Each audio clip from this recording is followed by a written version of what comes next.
Daniel Padilla, nagbukas ng bagong resto sa Dubai.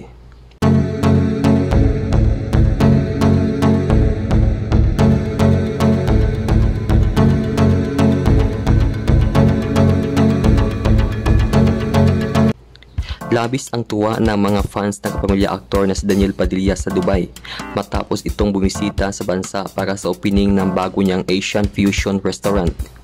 Sa isang Instagram page ng kanyang pag-aarang restaurant ay makikita ang mga larawan na kuha mula sa opening kung saan dinumog siya ng mga kababayang Pilipino, tanda ng pagsuporta sa bago niyang business. Makikita si Daniel na nakikipag-shake hands, nakikipag-picture taking at pumipirma sa cellphone cases ng kanyang mga fans. Ayon sa caption post, Dubai vibes just got in Spicer. Team up with Supreme DP to bring you the best of Spice Grill. Maraming salamat sa inyong lahat sa patuloy na pagsuporta. Pagbabahagi pa ni Daniel, matagal na raw talaga niyang nais magkaroon ng negosyo sa Dubai. Ayon ni Daniel, this place has changed a lot and it's really impressive. I've always loved coming to Dubai and I have envisioned myself starting a business here.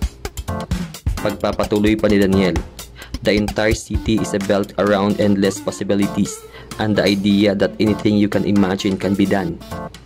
Ang mga co-owners ng kapamilya aktor sa kanyang new restaurant ay sina Lords Adaldia Evertsy and Christine Karingal Milad.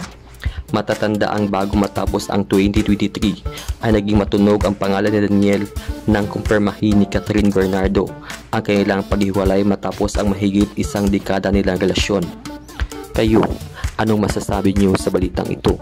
I-comment yan sa comment section at huwag kalimutang mag-subscribe.